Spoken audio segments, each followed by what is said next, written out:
Good evening. It always takes an economist to spoil a party. And I consider that to be my responsibility. I'll do it as best I can. I'd like to speak really briefly and just talk about a kind of a two-way relationship. Under normal circumstances, the U.S. economy is a dog and it wags the federal budget, the tail.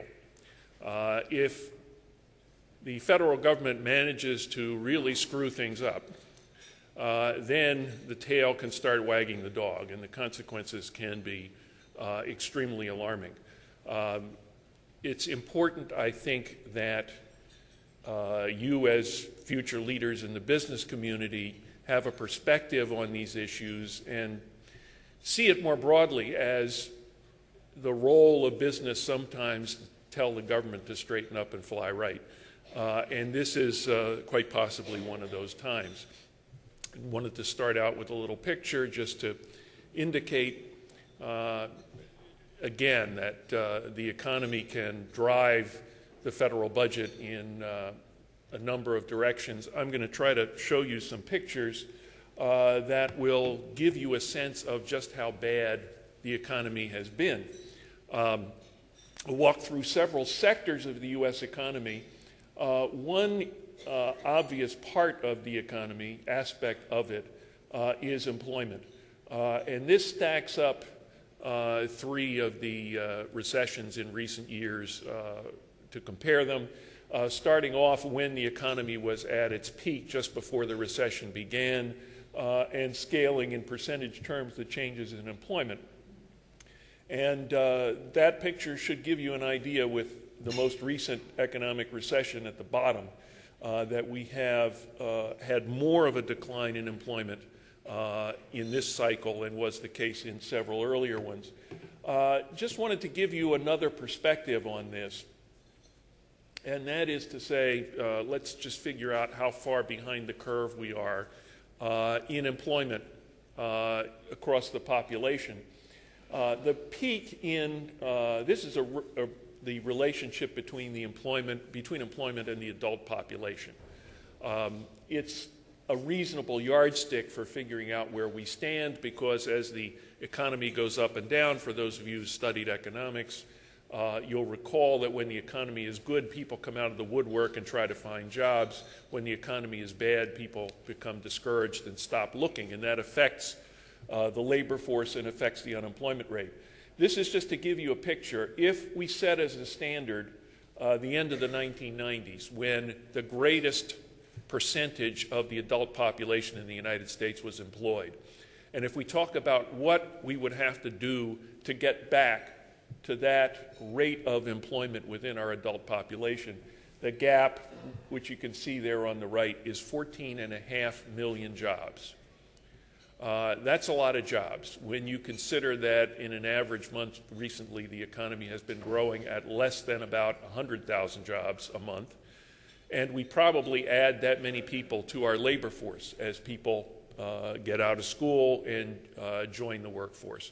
So we're way, way behind the curve. It will probably take years to get back to where we were just a little more than a decade ago.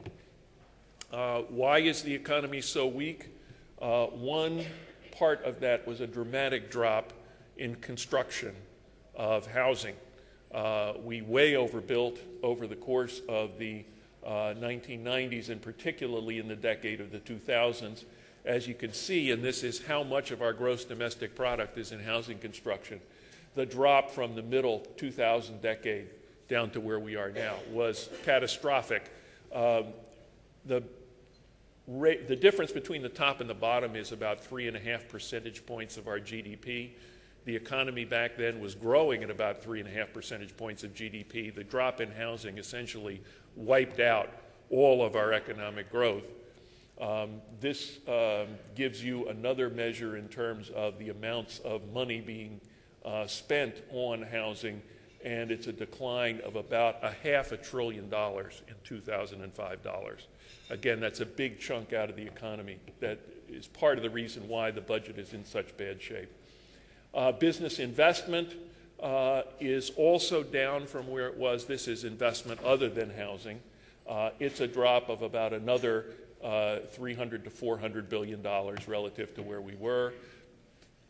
This one probably reminds you of a toothache late at night. If you look at the shape of that curve, the ratio of business inventories to business sales. The basic physics of this, if you recall back from your economics classes, when sales drop suddenly and unexpectedly, the goods that were put on the shelves and were expected to be sold aren't, and so the ratio of the goods on the shelves to the amount going out the door goes up. This is one of the most, and this, we're going back through an economic cycle in the late 1990s and one in the in the beginning of this decade in 2000. As you can see, the drop in business sales relative to what had been ongoing was enormous. Now, so the economy is in terrible shape, and the next question is, what does that do to the federal budget? This will give you a perspective on how bad the budget has gotten and how quickly that has happened. The blue line that goes through this chart measures the ratio of the public debt to the nation's gross domestic product. So just to think about how you'd look at that, if you think about a household, they have a $400,000 mortgage. Is that a problem?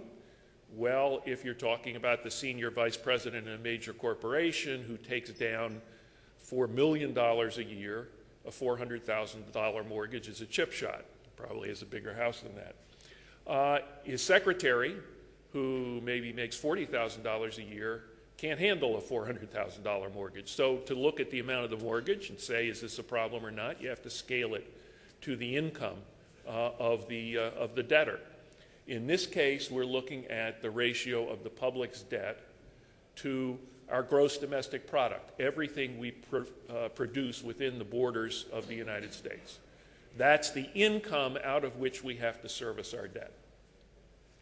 Now, for those of us who tend to stay awake at night looking at the size of the federal debt, that blue line showing where we were as of December 2007, the forecast of where the budget was going to go, was a serious source of anxiety.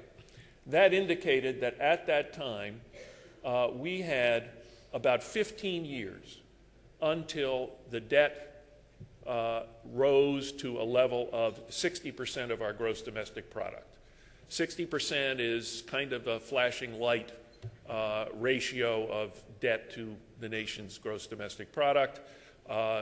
Any of you who are familiar with the European Monetary Union will recall that the condition that they set for membership among European countries used to be that they have a debt less than 60% of their gross domestic product. Now, virtually all of them have gone to the dark side and have debts that are much higher than that, in part because of the economic slowdown that occurred throughout the world. So that was bad. 15 years to basically reevaluate what we wanted out of government, how much we were willing to pay for it, and make the difficult choices to get that process changing, was not an awful lot of time. But here's what has happened since, and that's the red line. If you go back to the latest snapshot of the U.S. budget and projection going out into the future, you see that as of now, we anticipate that when the numbers come out of the oven, the debt, the public debt as of the end of the fiscal year that just ended, fiscal year 2010, which ended on September 30th of this year, is going to turn out to have reached 60% of GDP. So between 2007 and 2010, 3 years passed during which the federal government essentially dithered about this debt problem that has people like me staying up at night. But the wall that we were afraid that we were going to hit moved 12 years closer to us.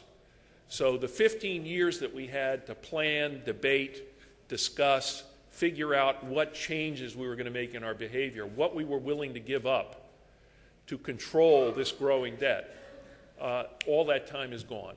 And we're now at the point where we are facing that problem, but without that 15 years worth of lead time.